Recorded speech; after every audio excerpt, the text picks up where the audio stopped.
Hey yo, it's me. It's the RAV. It is Raven Effect back here for the Heel Cast this week. Last week, I do apologize for us running a little too goddamn long. So anyone that actually stuck out with the 3 hours, much appreciated it. It won't happen again, that's for sure. Had some crazy folks. Destination X, big story. Had a rant. Kyle had a story. But this time, we had a man who's always got a story behind him somewhere. He's back again. The TNA. Never mind. I already fucked up. His name is the GFW dude. What's up, buddy? What's up, man? How you doing? I'm all right. Back from your 20th vacation this week, I see, huh? It's something along those lines. We like to relax a little bit every now and again. I bet you do. It must be being that untrustworthy son of a bitch, Arn Anderson. It must be real easy to relax and sleep with yourself at night. But we did at least bring someone back who we missed, who's got some actual moral character, a decent human being. Y'all may know him as Dixie's fuckboy, but as we like to call him, Griggs. Griggs, what's up, buddy? What's going on? I'm glad to be here, guys. I'm here to keep you on track. Make sure you keep it under 3 hours this time. Yeah, Griggs, I'll be asleep in 3 hours, man. I'm going to be out. Yeah, Griggs, unfortunately, our producer had to put the whole foot down on us last week for going way too long. So we had to bring Griggs on, bring him out of his shell. So Griggs, it's always great to have you back. Very excited to have Griggs as usual. Second time this entire year, so be grateful, Heelcast Nation. Now, also be great. Speaking of being grateful, look, we're not the only GFW wrestling podcast out there. We all know there's plenty more. Of course, Big Ray Show. Check out my man, Big Ray. Go to @BigRayShow for the hashtag Impact Attack. Big Ray always putting it down. Of course, you can go to ImpactAsylum.net. As Kyle said, Deceased Like Mecca would be the other one. Impact Asylum, the only safe haven for all Impact Wrestling fans. The place to be. So if you ever want to chat, type Impact Wrestling, watch the Heelcast, watch FK9, all that. Check out ImpactAsylum.net. It's where we started. Of course, I just mentioned FK9. You can check out Straight Shooting with FK9 at ImpactAsylum.net or on YouTube. Follow him on Twitter. Our boys Chef and Kyle, we know they're on a break, but Impact Heads will be back shortly as it is. So watch for that. Also, other Heelcast member Robert does wrestling. Check out his show. Follow him at Wrestling Robert. Kyle told me that Andre Corbeil's YouTube account was taken down. I'm not sure if Andre is still back. Haven't had a chance. I've been very busy to get into that. But still look for Andre Corbeil. Of course, the LB One of a Kind, our boy One of a Kind Elite podcast. Check that out. Of course, there's always the one, the only king of the mountain himself, BQ. Y'all know BQ, so check out BQ. Like I said last week, no one deserves it more than BQ for your listens. And also, we've discovered a new one that's fantastic. What I want you to do, Heelcast Nation, anyone listen to us, check out the Wrestling Perspective with Dennis Farrell and Impact Wrestling roster member himself, Petey Williams. So check that one out, man. That's good stuff. So, guys, we're going to hop up into the news. I don't know much about this girl, but I'm going to go ahead and let Griggs talk about it. So Tara Valkyrie, I know she's stolen my man Johnny Impact from me, but she's apparently Johnny Impact's girlfriend, but she is also coming to GFW Impact. Griggs, any news, thoughts, anything you want to say on this one? I don't really know much about her either, but all I like to say is Kevin Sullivan is probably the best thing that Jarrett did, bring him back. The production value of these videos that he does with, his new wrestlers coming in are superb. Kevin Sullivan might be the best thing Jeff Jarrett brought back to GFW, but I'll tell you, Kevin Sullivan was actually the worst thing that actually came back to Ring of Honor. GFW dude. I think her name's Taya, not Tara. They're Raven Effect. Apparently she's coming. Apparently she's quite talented. She's been around for a while, working over, if I'm correct, not just at AAA, but also at the Lucha Underground. So wherever Johnny Impact goes, apparently Taya Impact follows. So apparently she's pretty good, and this is something to look forward to. Yeah, I've heard a lot of good about the girl as well, and I'm excited to see where it goes from here. Knockouts and tag teams are what's needed the most on this roster. So, especially if she can work well, which I've heard from just about everyone. But you brought up AAA, so let's go to AAA real fast. I'm going to pull an audible. Last night at AAA Mania or something, I heard a lot of people excited about this and whatnot. So shitty news, and I'm sure this hit your family pretty hard, Mr. GFW dude. But so Sexy Star, who is, I believe she was the only female wrestler. I believe at one point she was a female wrestler to be the world champion on Lucha Underground. She apparently was working stiff with some girl, I can't remember her name, but she was also working pretty stiff with our girl Rosemary. So Lady Shani, whatever, was the other girl. But so last night Rosemary was injured. Who knows what's going to happen, considering they just taped up until Bound for Glory. But apparently Rosemary's shoulder had popped out. I would normally go to the GFW dude to talk about his sister, but Griggs, I'm actually going to go to you because I know before we started you had sent me an update that you saw on PW Insider. If you want to go ahead and pick that update and give your thoughts. Yeah, not a problem. I just saw on PW Insider that Rosemary was having some discoloration and swelling around her elbow. So I guess they're going to do some more tests when she comes back to the States and check to see if there's any tears in her tendons there. So it may not be severe, but at the same time it could be severe. So until the swelling goes down, they can't really check out and see what's going on. But what she did was very unprofessional. I mean, to say the least. So hopefully there is some repercussions for her actions. And until I think the promoter should blackball her until she apologizes for her inappropriate behavior, and so that way at least get something out of it. When you're a professional wrestler, you're putting your entire life into the hands of your opponent. You're not really trying to hurt each other, folks. You're actually working together to put on a show for the fans. So here's the thing. You don't freaking try to rip their arm off. Period. End of story. And so, yeah, I'm pretty pissed about what happened to my sis, to say the least. It's disgusting. It's despicable. There's no use for it in this business whatsoever. Griggs, you mentioned blackballing her until she apologizes. Well, I read that Vampiro actually, made her apologize already. But then due to the issue with the other gal, they had to pull him back pretty quick. The bottom line is that there's no space in this business for that gal. If you're a professional wrestler, do you want to work with her? No. Okay, so here's the thing. My man BQ, I don't know if you guys heard his take on this. He said, look, people are out there and they're saying, I'm not ever going to watch AAA again because of this. And he likened it to what happened with El Patron. And I'll liken it actually also to maybe what happened with Jeff Hardy a while back, with Impact as well. And BQ, here's my message. El Patron got suspended. So did Jeff Hardy. If you mess with the fans, if you mess with the talent, if you do things that are wrong, you get suspended. My take on AAA is, as long as they get rid of this gal and take care of things the right way, I had no beef with AAA. AAA didn't tell her to go screw this up. She did this all by herself. But that gal has no business being in this business anymore. She needs to be blackballed completely and permanently. Career over. Period. End of story. And AAA needs to start. This is a partner's talent that this happened to. A partner. You have to tell your partner that we're going to take care of your talent when you send them down here, or they're going to say, you know what? We're not sending our talent down anymore. The very strong and swift message needs to be taken by AAA. Now let's give them a little bit of a break. They're just coming off their biggest show of the year. It might take them a couple of days to do it, to figure out what to do with the title, blah, blah, blah. But this is absolutely despicable, and it never should have happened, and it needs to be put to an end, and message needs to be sent, period, end of story. I mean, working stiff in wrestling, I mean, it's something that, if you know very much about the business and all, it's not something that used to not be uncommon. It used to be pretty common, especially, back in the older days when shit was a lot different. But that said, there's a difference between working stiff and putting someone's career, life, longevity, family, however you want to look at it, in jeopardy. And that's it. From the sounds of it, I have not seen it, but it's clearly the sounds of what she did. And, you got to ask, what the fuck are you trying to prove? I mean, Rosemary, hot, star, a big deal. From what I understand, from everything I've read, she is the number one pop cheer, the most over person in the Impact Zone for the most part, her and Storm. And rightfully so. But look, Sexy Star gets a lot of credibility.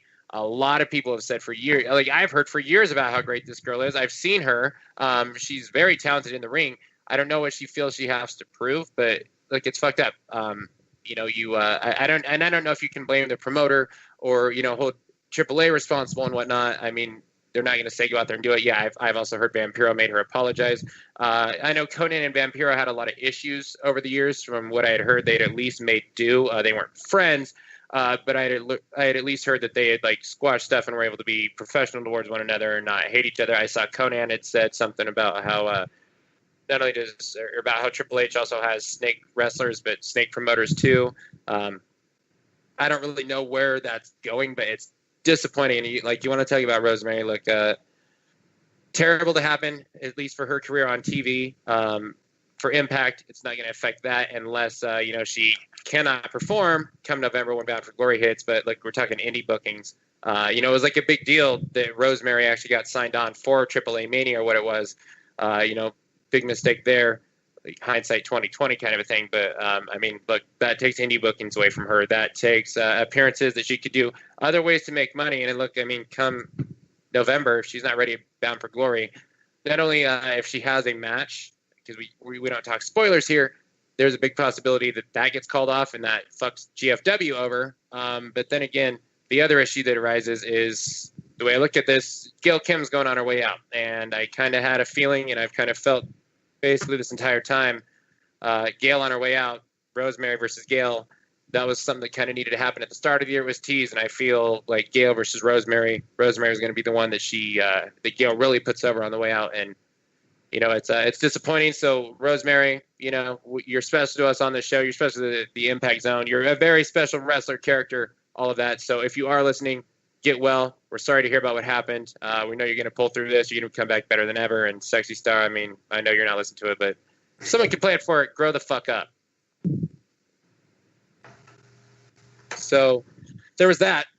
But we're going to talk about another GFW talent who was wrestling for another promotion this weekend. So Eddie Edwards.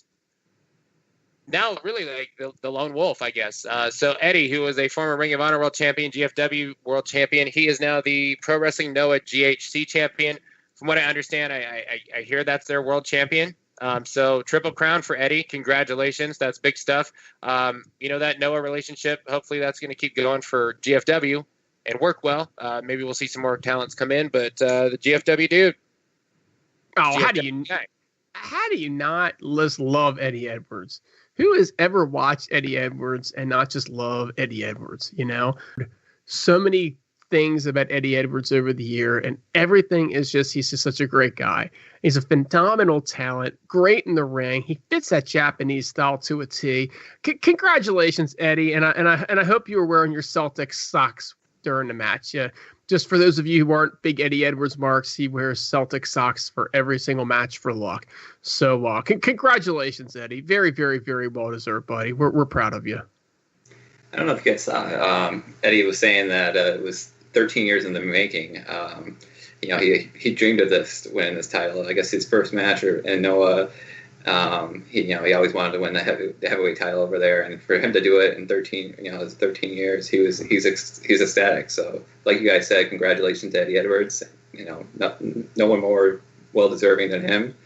He's a company guy, and he deserves every bit of championship gold that he gets. I love Eddie Edwards. I don't love Eddie Edwards when he's wrestling Davey Richards, but definitely a fan of Eddie. Dude, well deserved. That's a sick ass accomplishment. Not only does it bring him credibility and accomplishment, which is well deserved. He's a fantastic wrestler. And look, if we talk about guys left on this GFW roster after losing a bunch, he can have a great match with anyone. If Eddie's not number one, he's clearly up there towards the top. So congratulations to Eddie. It's well deserved. It helps our company that we cover, that we love. It helps Eddie. And it's awesome, man. It's very cool. It's also good to see that we can go back to the history of TNA. How many partnerships has TNA been in where they really didn't get anything of value from that partnership?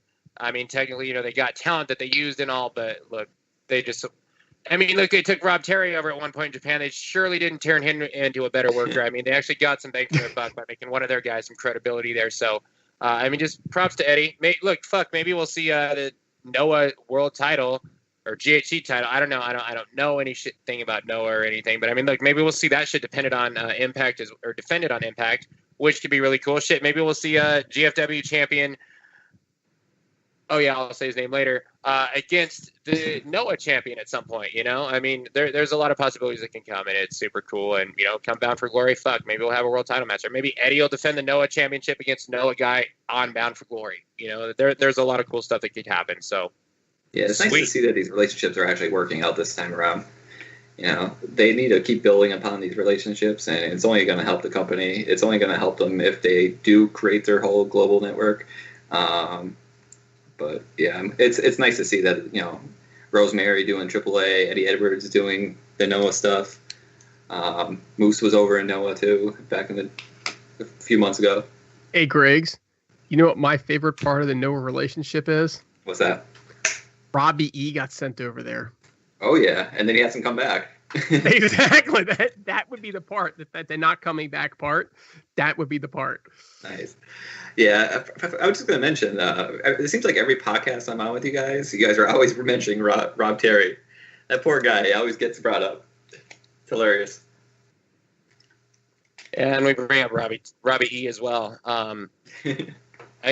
I heard that they had taken Shera, but apparently, unfortunately, they gave him back. I know someone took Shera. Unfortunately, they did give him back, which we saw this week. But I guess, hey, they fucking probably ruined Bram's career with GFW, but at least they put Eddie as the champ. So, thanks, but no thanks. I don't know. Sorry about our damn. I don't know. Some pun along those lines.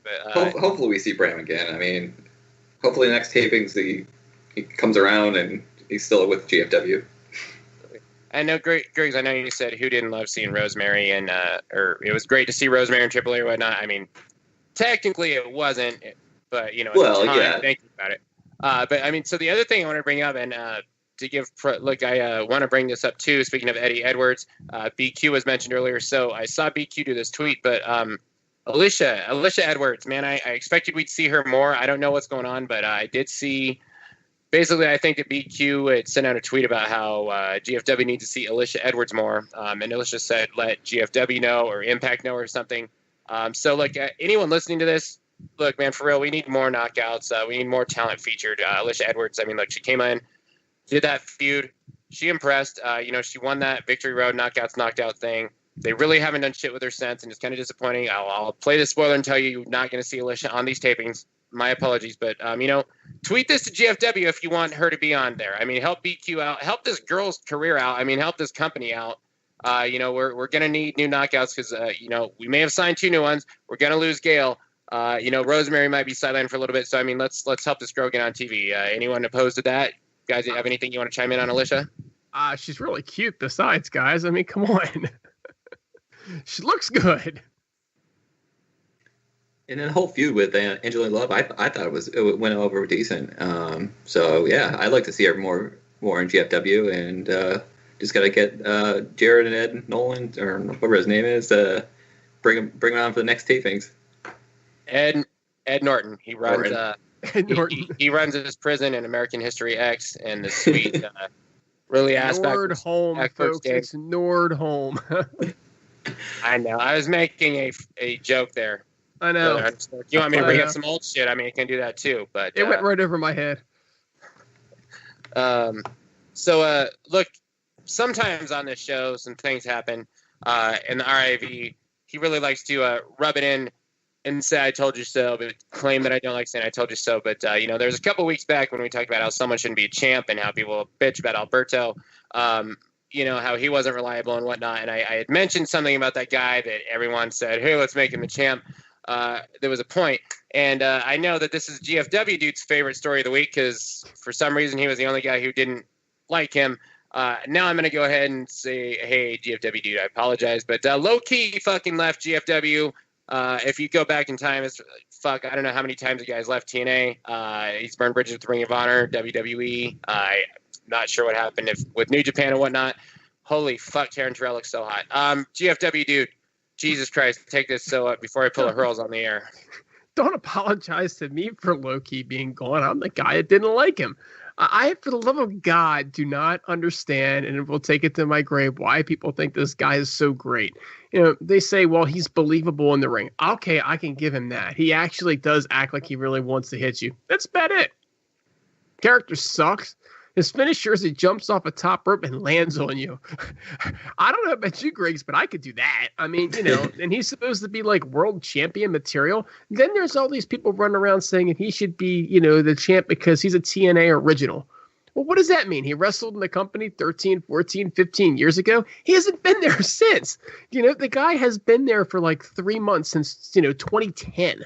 Okay. I mean, something ridiculously short like that. And they act like he's deserving of walking in and winning the X Division championship over a guy like Andrew Everett, who's been honestly on fire the whole time he's been there and hasn't been given an opportunity. So low-key left. Okay, big deal. Here's a newsflash for you folks. We've done without him for the last 15 years. We can do without him for the next 15 years too. I know you love the guy for some reason. I know he gives you a whole bunch of boners, but the bottom line is that the guy has never been an integral part of the company. He's always had a mid-card ceiling to him, and apparently he had a 6-month contract, and when they said, you know what, we're going to put you in the mid-card, we're going to make you an X Division guy, he said, I'm going to take my toys and I'm going to leave now. And you know what? Great, because the next place he goes, he's going to be doing the same thing. So whatever, get over it. Time to move on. Yeah, I mean, I personally think he did, hasn't paid his dues like you said. I mean, he's come and gone so many times. If that's the case, that he's a TNA original, if James Storm should have the title, and what did he have for a split second? I mean, personally, I like Low-Ki. I didn't think he was that bad. I didn't get a boner over him for wrestling, like you mentioned there, but I thought he was decent. I mean, I thought he was, he played a good role in the X Division. I wouldn't mind seeing him in, the Impact title. I mean, it don't seem as world championship material. Not that he can't wrestle in the main event for the title, but I don't think they should put the title around his waist. But since there's so much time in between the next set of tapings, I mean, you never know. They may work out this relationship again, and you might see Low-Ki for Bound for Glory. You never know. Yeah, I mean, to back up what Griggs just said, Low-Ki has never gotten me hard either. Yeah, but Johnny Impact does. We had that discussion. We heard about that, yeah. I mean, I literally was going to say Johnny Impact has, yes, but and so is Ethan. Those are some handsome men. I'm not going to deny this, but has not given me a boner. Taryn Terrell right now, I will not deny this one. I'll be honest. When I thought she left the company the first time, I thought, it's not like she's not very good looking and a super gorgeous woman, but I felt like if you take those big ass fake boobs away, she's not that hot. I will admit, since she's been back, God, she's hot. And I can't even speak. I'm speechless for real. Like, legitimately, just prove that shit. Don't those things seem bigger the second time around here? She had a kid and found Jesus. I mean, if nothing makes those boobs bigger than children, it's Jesus. So maybe she's been hanging out with Rebby. Maybe. Hopefully not. I mean, she was already crazy to start with, so I mean, you could put the 2 and 2 together. I almost dropped a C word, and it wasn't crazy, but there's that. Speaking of C word, Josh Matthews is on my screen. So look, Low-Ki, man, like I said on this show 2 weeks back, he's unreliable. I had said during this conversation about, and I'm a Low-Ki fan. I said he's not world champion material to me, and. Look, Impact Asylum, he'll get, people wanted Low-Ki to be the champ, and I will be the first motherfucker to admit when I saw him last Thursday on the live show, I was blown away by how over Low-Ki was. And I thought, okay, maybe I was wrong and whatnot, but he's unreliable as hell. He's had these issues with not only, WWE, but GFW multiple times and with other companies as well. It's not something that we should have not seen coming, I guess, in a way. But look, I didn't realize that there was a 6-month contract, but you don't put your world title on a guy in a 6-month contract, especially if he says, hey, during these tapings for Bound for Glory, I'm just not going to show up. Guess what happens when fucking November hits? 6 months is up, and then you got a vacated world title for the second time after a big disaster with one. You have vacated tag team championships. I mean, I don't blame them, and I've said on here too, and so GFW, dude, he's not world champion material, in my opinion, and it wasn't his either. Hey, Raven Effect, let me cut in for a second and ask you a question. Okay. So, what would it be like to have your world champion's contract expire? I would probably maybe ask John Gaburek or Bruce Pritchard because I'm pretty sure they've done. Was Rude champ when that happened? Technically, No. Bruce is an authority figure right now. Was Rude the champ when his contract expired? He was tag champ. Yeah. He was tag champ. That's right. Just for everybody that wanted Low Ki to be champion, I just want y'all to think about that for a second. Dude was on a 6-month contract. All right, go on, Raven Effect. You were all over it, buddy. Hey, no problem. I'm close to wrapping up. There's a couple things I did want to bring up, but so look, there was conflicting reports earlier. BQ, actually, I got a text message from BQ that told me about it, and I will tell you, this is how I'm closing this out. I'll tell you at the start, I was not surprised. BQ had told me, right from the start that he wanted to be in the world title scene, but they wanted him to do. I'll say an X Division Championship match at Bound for Glory. I'll give that much away. I'm not going to say other stuff about it. And that's what I thought. Then I saw that there was other reports about contract dispute. That's also been debunked now. It wasn't contract money. For 6 months, I would fucking hope there was no contract dispute. And I mean, 6 months, you know what you're signing for and all. But so look, anyone trying to say it was money, financial, that's not the case. He wanted to be in the world title picture. I guess that technically doesn't say he wanted to be world champ and wasn't quitting because he was not made GFW world champion. Apparently, he just wanted out of the X division. Greg, you said Impact title. I think you probably meant Grand. Yeah, they meant Grand. Yeah, like I kind of felt that way too. Maybe get him out of the X division. But the fact is, look, he's been an X Division guy for the majority of his career for a reason. And everyone's saying he could be world champion and whatnot. Like, I think Low Ki is a fantastic worker. And I enjoyed Low Ki. I enjoyed Senshi. I've enjoyed this man's entire career. I did not enjoy Kaval, but I've enjoyed this man's entire career in the ring. That said, X Division guys who have stepped out and became world champ. Like, I will throw Chris Sabin down because I'll give Low Ki the benefit over Sabin. However, at one point I feel Sabin was actually superior to what Low Ki did as far as being over with the crowd. The Hail Sabin stuff, the machine guns. I mean, he was very over at one point just after the injury and, like he was running things and the way the company was going, difference there. But AJ Styles, Samoa Joe, Christopher Daniels was never our world champion. I'll tell you the shit that Christopher Daniels and Kazarian did as Bad Influence character getting over surpasses anything Low Ki has ever fucked with. Okay, Low Ki's voice is amazing. He's never been that kind of charisma. I'm not going to try and think of all the others. Okay, never mind. I'll think of one. A-Double, Austin Aries. Look, those guys, we looked at what they do as far as what's the total package with pro wrestling is there's a look factor for one, but the way you get over, your promo stuff, and your in-ring work. And all those guys, I will say any three of those guys, even Kazarian. Kazarian and Low Ki about the same. Like, I'll take the other guys ever. Actually, not fat, lazy Samoa Joe, but Daniels, AJ, Aries for sure. Joe at one point, and others too. But he just, to me, he never, ever, ever stepped out. Like, he didn't do enough to say, I'm not an X Division guy. I'm good enough to be here. Can he put on good matches to everyone? Yes. Was he world champ material to me? No. And we win. Got the last laugh. The only thing that I want to say, man, is this is how I looked at it. I'm reading these spoilers as things are going, and I bring up a couple times on there, where is Low Ki? Low Ki just seemed to disappear. Now, sometimes I have these hunches, and I'm right, but if I say them a lot of times, they come true, and I'm on ImpactSM.net, and I figure, one, I save my stuff for the Hillcast, and two, I don't want to jinx things. Part of me thinks, as this is going on, they're saying LAX, but no mention of Low Ki, and I don't hear anything Low Ki anywhere. I think, look at the guy's track record history. Did he leave because he's not getting the title? Because he's not in the world? That's what I'm thinking. Little hunch that I have, and fucking wake up Monday morning, or no, not Monday, but Wednesday morning, and I have a text from BQ as I'm going to work, and I'm like, what the fuck, really? So I did, honest to God, have this hunch. I'm not surprised that this happened. It's disappointing. I think that this should be the last time that they bring Low Ki back and hire him. Kind of, honestly, any company. But Griggs, GFW dude, is there anything you feel you want to add or throw in here? No, you said it well. I'm going to say one last thing. I'm not going to spoil anything, but I will tell you this. On these next set of tapings, there is a person that eats a pin from Low Ki that I said it should have never happened to start.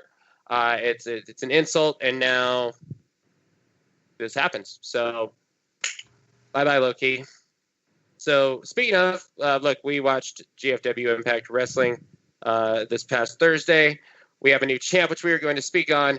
But kick it off, OVE, Ohio versus everyone, makes another debut, coming off what kind of the consensus was a bit of a disappointment there. They defeated some guys called the Heat Seekers. Griggs, what's your thoughts? Actually, I'm going to get both your thoughts on OVE, but Griggs, go ahead and thoughts on the match, thought on OVE. Well, it's Ohio versus everything, but it should be everyone, but I don't know who made that name. But I thought it was a decent match. I thought it showed better than their debut. They actually got the offense that they should have gotten in in their opening debut match that they had on Impact 2 weeks ago. But it was a decent match against the Heat Seekers. I'm still not too impressed by them. I mean, I don't know if they're over or whatnot, but it just seems that all they do is a lot of strikes. And I'd be interested in see them with credible tag teams. Hopefully, we see some more tag teams that they go against that can bring something out in them that interacts with the crowd a little better. I feel like I'm watching an indie match when I watch these guys. Yeah, they're very vanilla. I mean, that's what I feel like. I feel like they come in the ring with these stupid masks that really look like they were bought at the Five and Dime store around Halloween. It's nothing like what you get with the K. It's something like what you get with, the Hardys when they were doing the broken gimmick, and of course they had their $5,000 robes. But it's just cheap masks, and they kind of come in the ring and they're wrestling other indie wrestlers. And I'm not seeing much at all. I'm sorry. I'm just not into these guys yet. And maybe the talent's there and they just haven't been able to showcase it. But if the talent's there, then shame on the booking for not giving them an opportunity to show it. Because to this point, guys, these first couple matches, I can go to a local indie show and see that exact same match. It's not what I want on my TV screen. So I'm hoping for the best in these next matches. I'm sure they have more matches coming up in the tapings. But so far, it's not going well for them.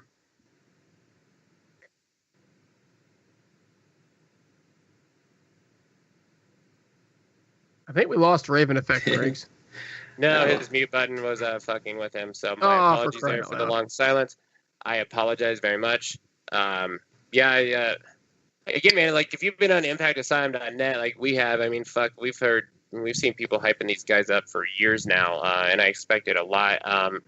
Their debut was a little bit underwhelming. I feel, and I said this last week, but what I honestly got to feel is that these guys should not be rushed into being the competition for LAX. Like it kind of seemed from these hype videos, it seemed like, okay, these are going to be the guys that come in. I'll tell you, Reno Scum is not going to be back on these tapings. I feel like the logical thing would be for those two to feud, or maybe get these guys with some other tag teams to try and get them over a little bit to establish them more against higher competition instead of just some jobbers. But they're not for me at all they haven't lived up to the hype at all. I hope that they do. I would much rather see Petey and Sanjay as a tag team, and Trevor Lee and Caleb Conley now. Those be the teams that get the go for LAX. But we'll find out how things go, and hopefully we see more from OVE because the hype has been there. There's definitely some talent and stiffness there. That's being stiff, Sexy Star, but not them. So. I mentioned Taryn Terrell, who was on my screen. She makes me stiff. Yeah, he mentioned being stiff. She's made me harder than Dix at a Dixie Carter video. So she came out, kind of explains her actions. Said she's sick of Impact being the Gail Kim show. Apparently she listens to FK9, and she's going to help Gail in her journey to retirement. Gail interrupts charges. JB stops the two from getting physical because JB can hold those two bitches back. Drew Galloway couldn't beat Aaron Trella, but JB's got this. I'm going to say, man, look, I'm happy to see Taryn is back for one. It kind of sucked to have her leave. I thought her acting when she was around the last time was horrible, but I've always been a fan of this girl. She shocked the world and kind of won everyone over. So I'm happy to see this feud. I hope that this really doesn't carry the entire Gail Kim retirement out the door party. But I would love to see. And next, I meant to do this week, but I ran low on time. But the next time I'm on the show, what I'm going to do is I'm going to create basically how I would book Bound for Glory. I'm going to show up my mock card. And one thing I'm going to see, which I think would be great for Bound for Glory, would be Last Knockout Standing 2. GFW, dude, thoughts? Oh, I just love having Taryn Terrell back. She was always one of my favorites, and I just love her. I wish that she might lower the pitch of her voice a little bit when she's talking in the ring. It gets irritating after a while. But other than that, Taryn's gold and a hell of a worker and incredibly good looking to boot. She's the total package. Just so ecstatic actually to have her back. It would have been ecstatic to see that little slip there that would almost happen when she was running out of the ring with getting chased out of the ring by Gail. But yeah, it's great to see her back. Like you said, it seems like she's still playing that whole dollhouse character with a squeaky voice and everything like that. So, like you said, that could have been left where she, But it's nice to see her back. Hopefully, the feud between Gail and Taryn is what it was before. Both of them can definitely put on a good match. We haven't seen Taryn really in the ring wrestling in a while, so hopefully there's no ring rust. But I'm excited to see both of them. If this is supposed to be the last person against Gail, I'm okay with it. I mean, I know Raven Effect was saying he wants to see Rosemary, and hopefully we get to see that too. But if we don't, and this is the last male match for Gail, I'm excited for it. Greg, you mentioned about how you were really close to that slip and how nice it would have been to see. And well, I agree with you. Just to give a heads up to Heelcast Nation and to Griggs and stuff, if you do want to see that slip, there's a thing called Playboy photo shoots in the internet, and you can see that slip online for free in some places, I would have to assume. A friend I know told me about it. So I'm thinking about your ratings friend. for the company. Come on. I'm your friend, and I'm trying to get the chat window for Griggs right now. I'm on a new computer, and the chat's not functioning for me, Griggs. But I'll get you some Taryn Terrell picks up before too long. All right. I appreciate it. I'm good for that. That's what friends are for. Turns out the title of this Heelcast is likely going to be Stiff Ones now after this. Because we're going to have 3 stiff dudes working stiff like Rosemary and Sexy Star. Yeah, so welcome back. So look, Dan Lambert from American Top Team. I can't remember if I said this last week, but I don't know if anyone who watched the season of The Ultimate Fighter, which was Black Zillions versus American Top Team. Dan Lambert, there's a lot of fighters with American Top Team, including Lashley, that I'm a fan of, that I enjoy watching and all. Dan Lambert is fucking obnoxious, annoying. I came in, with Rebel Johnson and Rashad Evans involved with Black Zillions is my favorite of the two, but Dan Lambert is a unlikable guy that it sucks because he does not look like a guy who would fucking murder you, but he could do it with his bare hands. So look, he's in there. Him and Lashley coming and approached old James E. Cornette. That's why ATT's Colby Covington of the UFC attacked Brian Hebner last week. He says because Lashley was going to give Bruce his GFW world title back after it was vacated. He wants Cornette to do the same. So Jimmy Cornette tells Lashley he needs to earn the title in tonight's Gauntlet for Gold, and Lambert tells Lashley he has to make a choice. I know that, Griggs, I'm sure you heard, my theory on what this ATT and GFW relationship is really all about. But so they're still basing this off the whole, Lashley needs to make a choice. Griggs, anything you want to add or put in on it? I know the GFW dude didn't listen to us last week yet. Not sure if he knows my theory, but, I mean, I'm for anything that brings more viewers to the product. I don't know if there's any crossovers from the American Top Team that would watch GFW. I mean, I'm hoping that there are, but from the ratings from last week, didn't show that there was any. So, I mean, I like the behind the scenes stuff. I like that they're trying to do more things than just doing promos inside the rings. It was nice to see the American Top Team guys, choke out Brian Hebner and just get more involved and I don't know. But I mean, I personally don't see, I don't know where this is going and what it's going to do. I mean, it does give Lashley potentially another match, UFC, not the UFC, but the American Top Team versus GFW. So I'm assuming that's where it's going, but I guess we'll have to wait and see. I mean, I'll be honest with you. I'll tell you where I want it to go, and I'm rarely right about these things, but I want to be right this time, and that would be straight back to Spike. Let's face it, America's top team, got some Bellator folks over there, Lashley Bellator guy. Get the GFW folks feuding with the Spike Bellator folks and get them back on Spike TV. That's where I'm hoping that it all heads. Now, like I said, I'm rarely right about these things, but sometimes you like to shoot for the stars anyway. That's where I want it to head, guys. So if it ends up there, then I'm happy. Yeah, I guess you didn't listen to the show, but I was real happy because I kept that bottled up for a week, and I said, my theory is that the reason that they're doing this is because, you take the kind of gives the MMA fan base to open up to pro wrestling and respect that.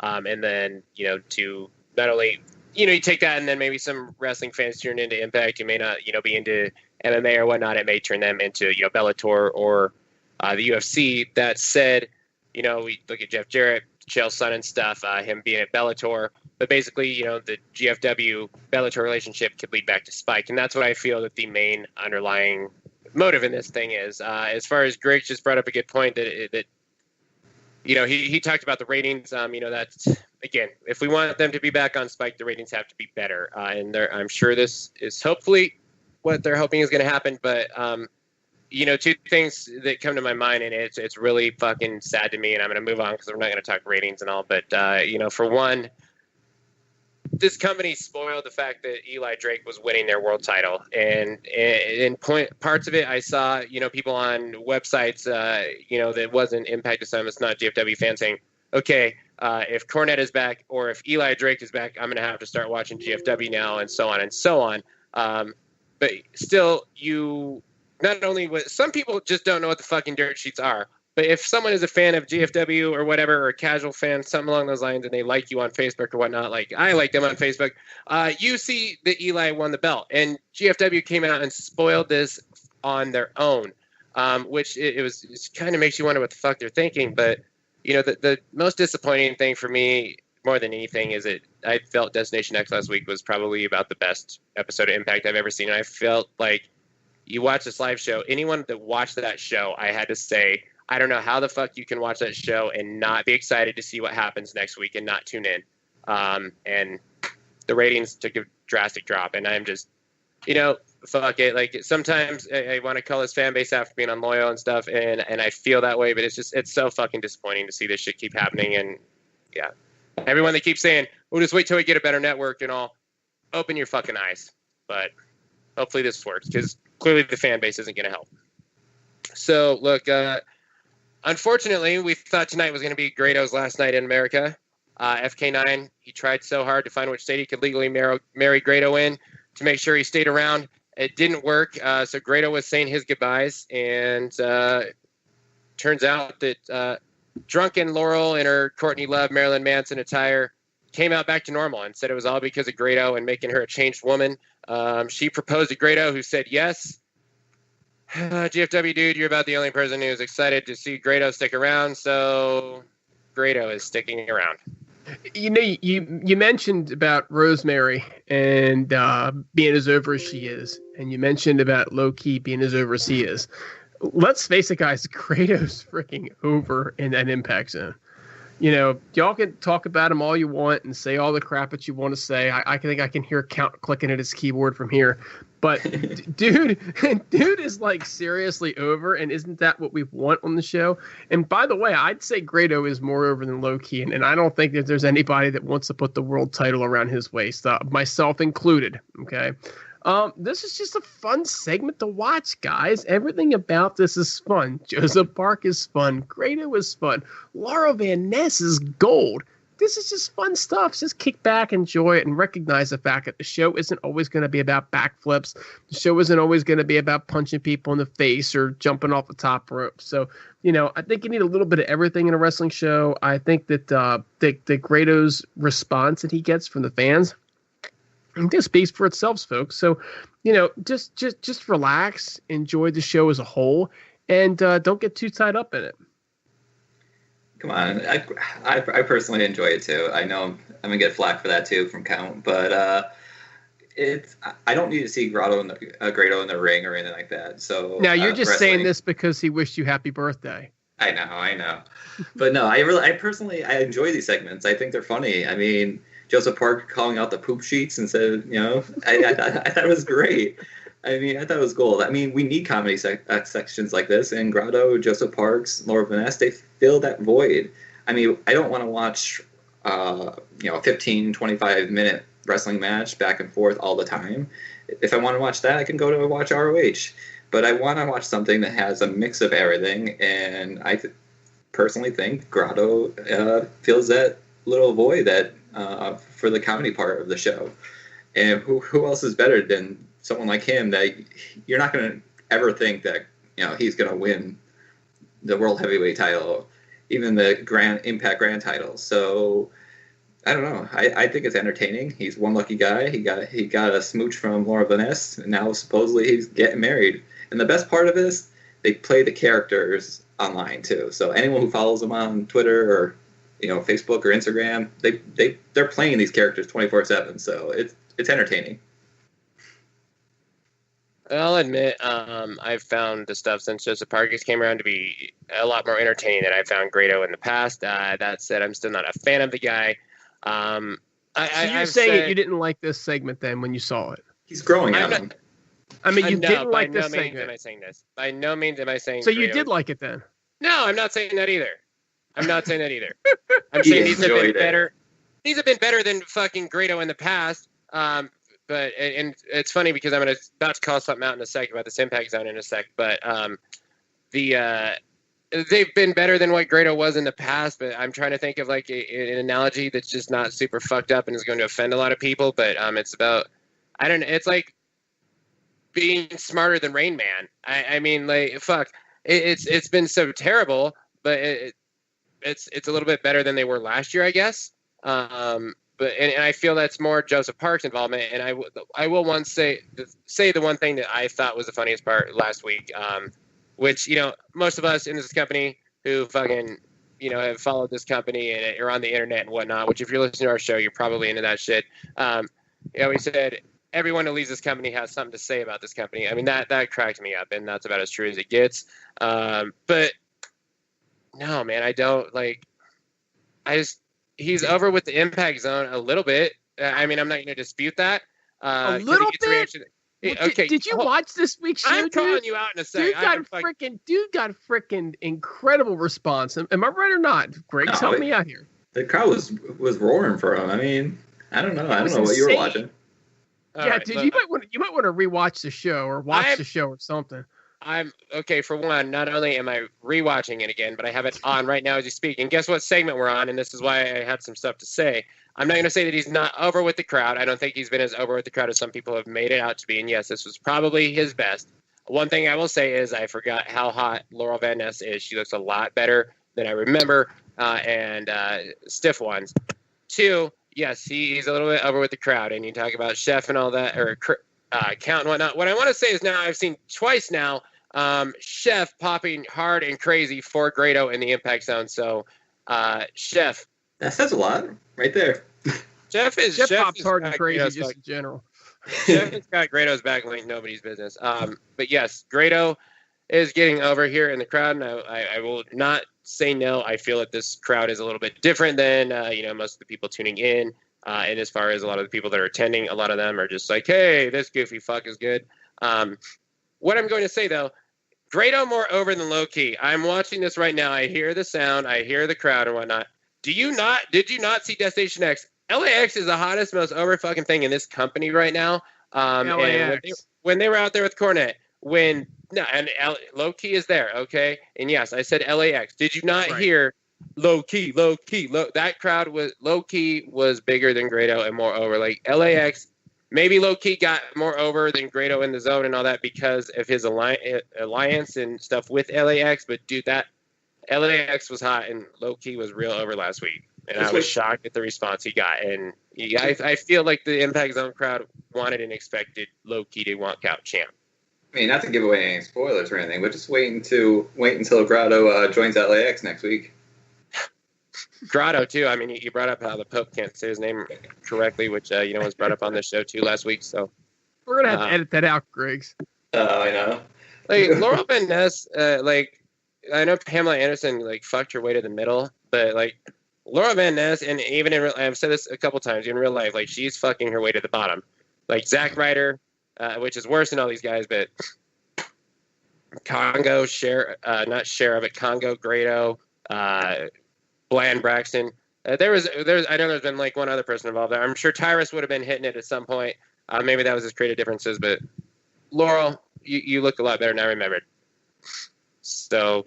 Well, she was wearing that wedding dress for like 6 months, so you forgot how much she looked like. For real. Okay, so spoiler alert from last week. And look, one thing that I'm going to – actually, no, I'm not going to get on that yet. But so, look, we had some vignettes and hype videos talking about how important winning this Battle Royal was. Oh, okay, and I guess before we get into it, Shara came back and held off Congo Kong. Hooray. Anyone have anyone they want to say before we get to the Battle Royal? Can we be that excited about Shara being back, and especially back with Grado? Like, fuck, let's put the tag team belts. Okay, thank you. Griggs? No, okay. Nothing with Shara, please. All right, so look, we got these vignettes about how important it is to win the title, win this Battle Royal, and all that. And I mentioned this last week, and this is what I feel needed to be done. So when Cornette came out and announced his Gauntlet Battle Royal for the championship, I feel like it made the championship seem like a big deal. And that's huge for me, and it's something that absolutely needs to be done.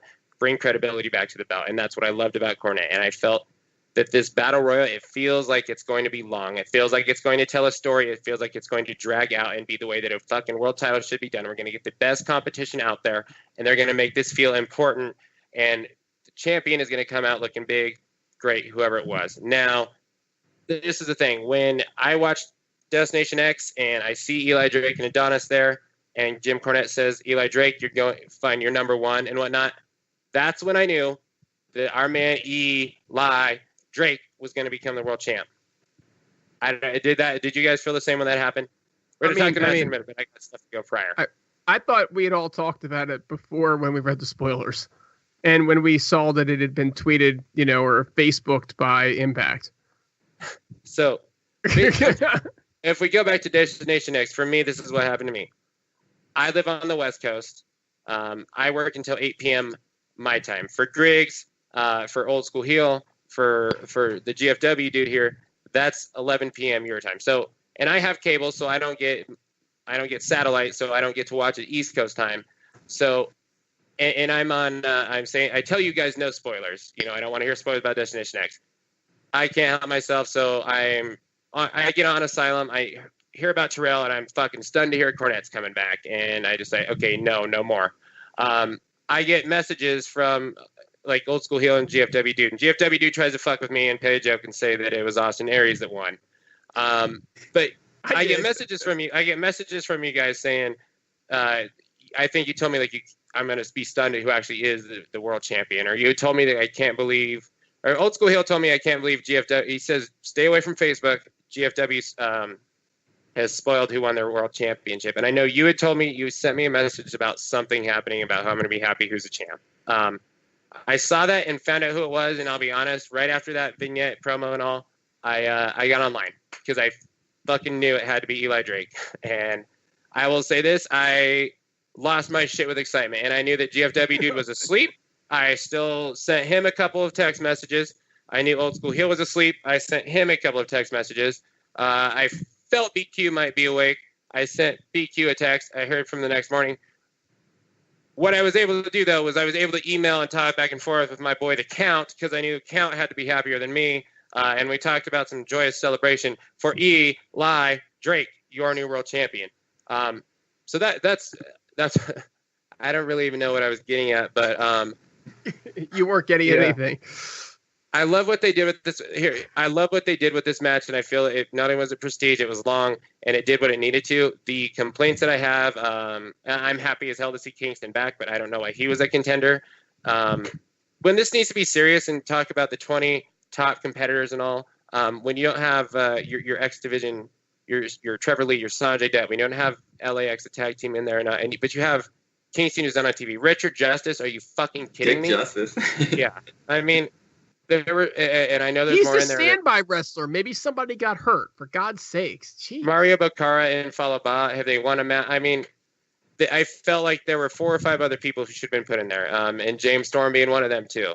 But other than that, I feel like this did its job. I'm just disappointed that those guys were put in this match, but I couldn't be happier with the champ. I could not be happier. I mean, it could be it could be Storm, or they could do it for Ethan, but I think I would have rather seen Drake get it than Storm or than Ethan. I want Storm to win it the most. But the one thing that I will say is literally Wednesday before Destination X and all this happens, the RAV goes to the gym, and I'm going to rock my normal shirt, and I go, no.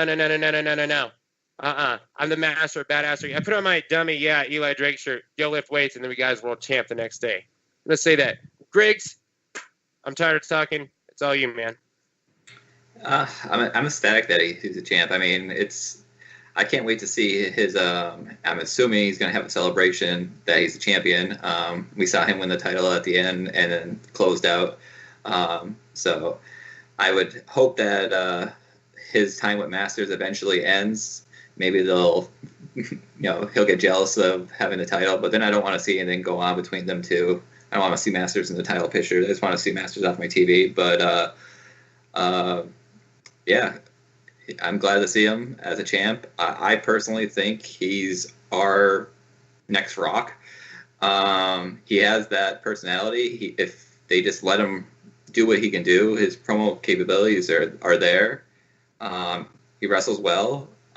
So I'm ecstatic to see what's next. And I'm hoping that his title reign at least goes into 2018. I don't want to see it short. I don't want to see him lose a title in a week or two, but I'm hoping it goes into 2018.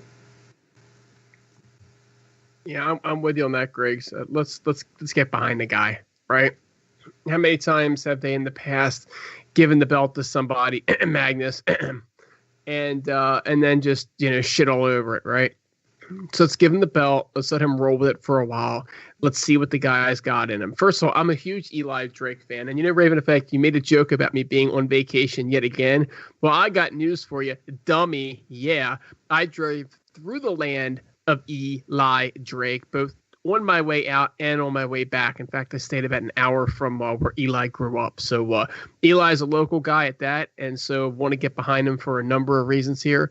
But Eli Drake is a phenomenal talent. I'm a little disappointed that they didn't give him what I consider to be a proper build-up. They just said, all right, instead of being the comedic mid-carder, you're the new world champion. But I think he's got it in him. Okay, I think that Eric Young did a great job at making that transition, even though I felt like they booked it a little late. I think they should have booked it before he won the title. I think the same thing about Eli Drake, but Eli Drake has all the talent, all the charisma in the world to make this thing work, and I have every bit of confidence that he's going to make it work. The match itself was actually a very good match. He did a great job at making this feel big. And I love the way that they kept Eli and Eddie Edwards in until the very end, because that way that, you really felt like you had two guys and it just battled their way through. And Cornette even came out and said it's going to be the guy that fights the longest. And so you had 1 and 2 in there the entire time. It builds up Eddie Edwards for the Noah Championship that he just won. Eli gets the win. This is excellent and outstanding booking, especially given the sad circumstances that they were in, having had to strip the belt from El Patron.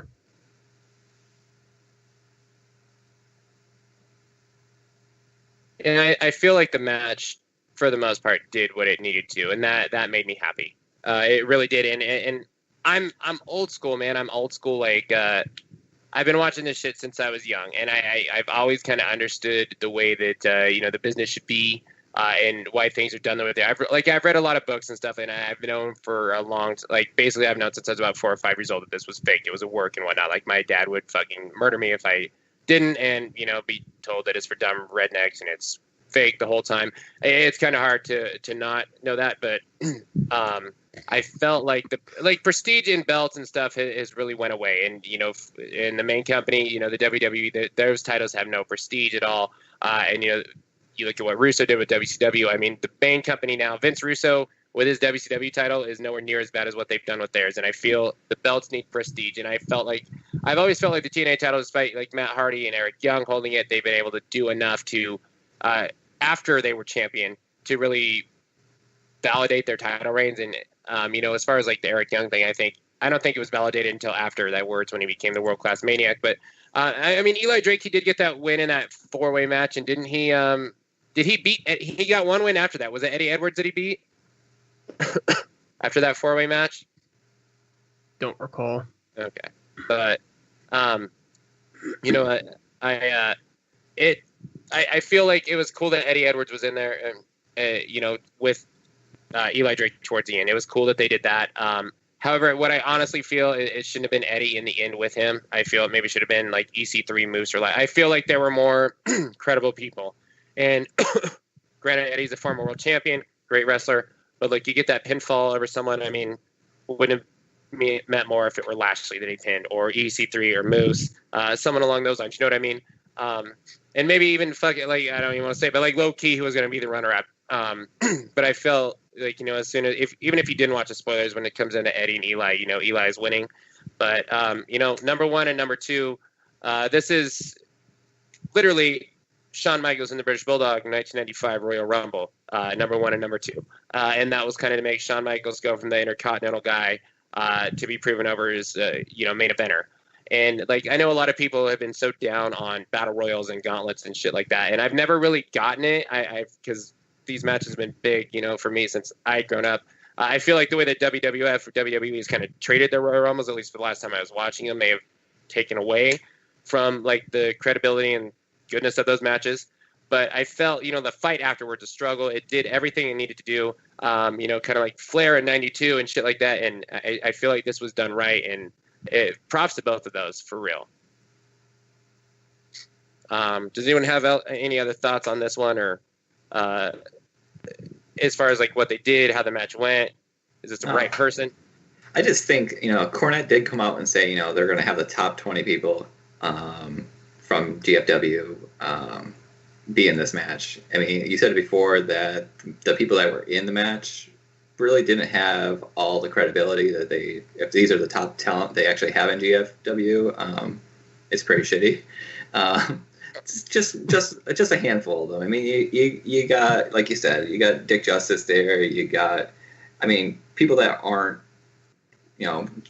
heavyweight champion capabilities. But I guess that's the predictability you're supposed to have. You're supposed to have a chance for anyone that could win, the world heavyweight title in that situation, or the global title it's called now.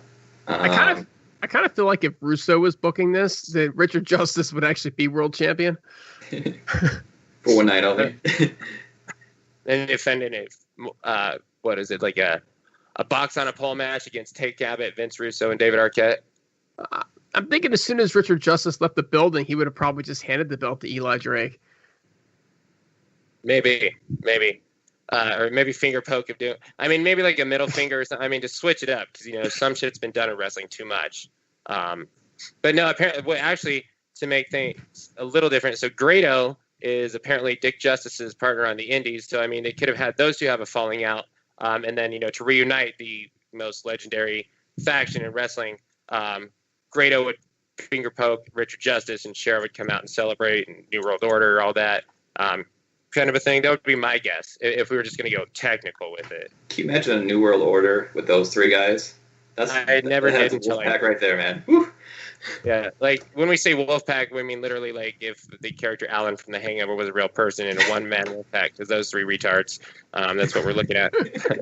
Like one thing I do want to put over here is I felt that they made this match feel big. I felt that they made the world title feel prestigious, and I don't think that this would have happened had anyone but Jim Cornette came out there and done this.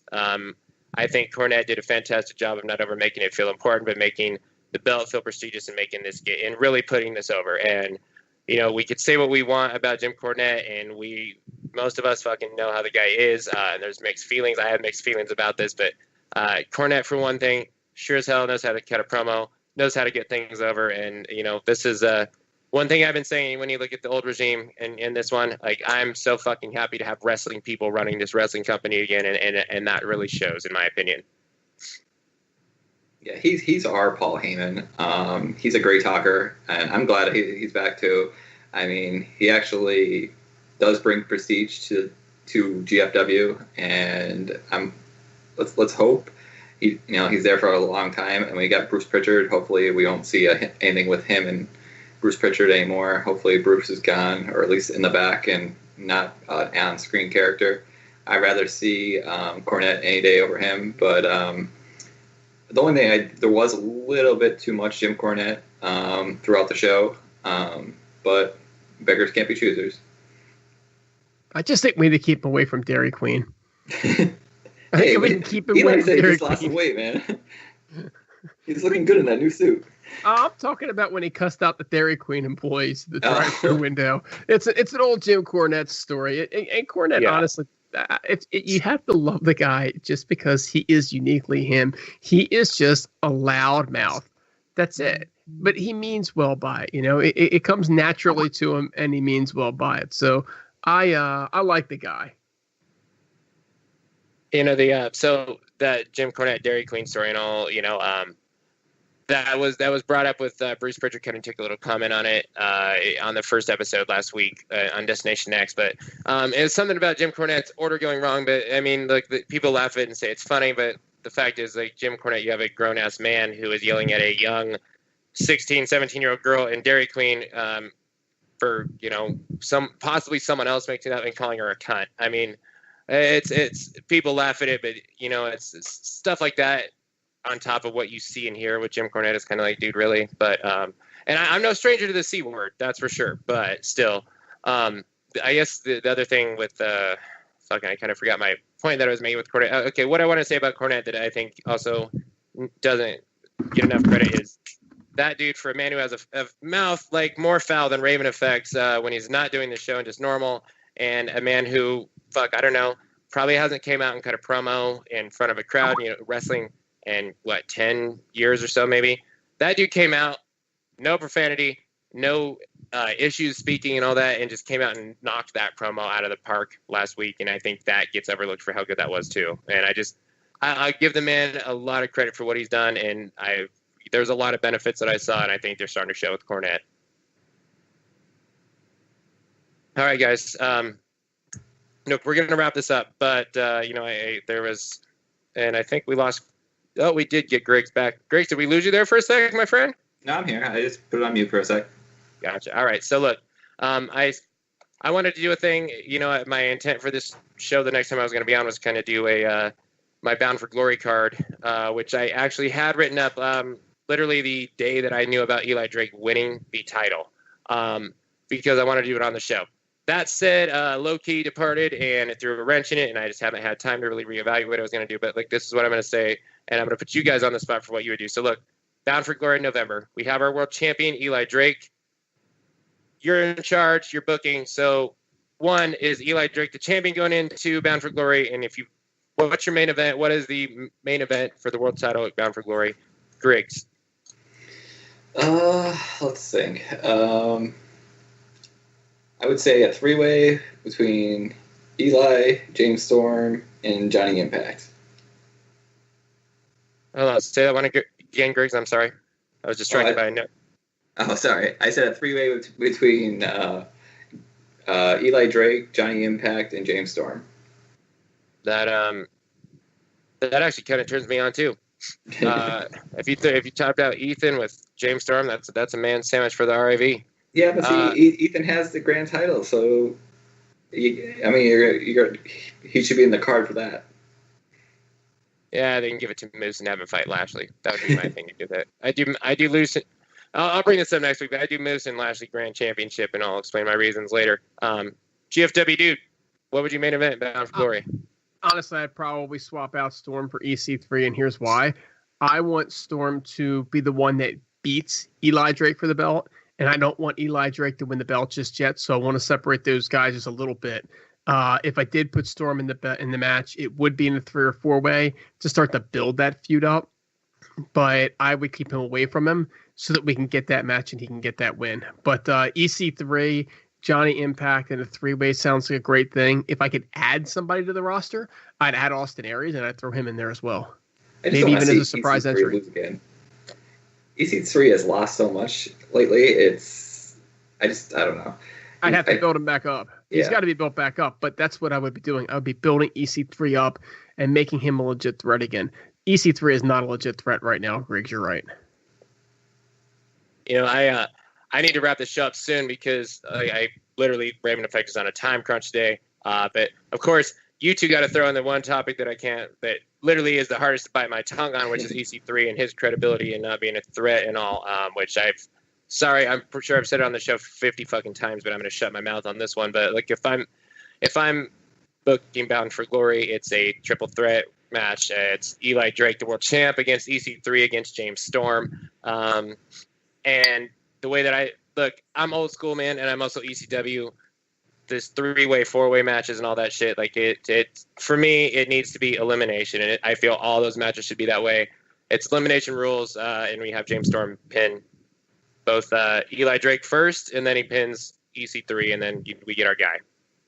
You know, Raven Effect, you didn't mention Johnny Impact, and I know we want to cut this out soon, but I think we should just go around. And what did you guys think of his impact, so to speak, in his debut? Go ahead. I'll go for it, Grace. No, all right. I was just saying. I mean, I personally thought it was a decent debut. It was a nice surprise. I don't think anyone was calling for him to be there. So that, for one, having a live show and having him debut like that is pretty good. I mean, we need more unpredictability, things like that, to draw more attention to the product, and I think it went over pretty well. Yeah, for me, I already know what I'm getting. You know, like everyone knows I'm a big fan of this guy. I think he's fantastic talent. He's acrobatic. He's super athletic.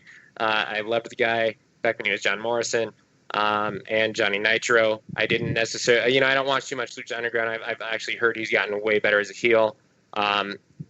As far as his debut, I mean, I've seen him do more stuff, and I've seen a battle royal where he fucking leaps from the steps, leading up onto like the fucking announcer booth and whatnot, and he kind of I think he scaled back and jumped onto the ring. I mean, we didn't see any of that stuff, but it wasn't a surprise because I knew the spoilers and all, but it's awesome to see him there. I'm happy he's in GFW, and he's a guy, like I said last week, for those that listen, I was surprised as hell that this guy didn't end up in Impact right after he left WWE. I'm surprised that they didn't instantly make a plea for him. As far as, as you kind of mentioned about main event, Bound for Glory, both of you mentioned Johnny Impact. I love the guy. I feel he didn't get his due in the WWE, and as far as some people that have been champion over him, he was much better then. But that said, this is a guy that most people don't know what Lucha is or watch it. Not Lucha, but Lucha Underground. There's a lot of casual whatever that haven't fucking seen this guy since he was John Morrison, and it's been a long time. So for casual viewers, whatnot, you see another WWE guy, mid card, but not upper mid card. He was very upper mid card, I'll tell you that, but to come in and main event, Bound for Glory, possibly win the belt, whatever you want to the fucking history of this company, how many complaints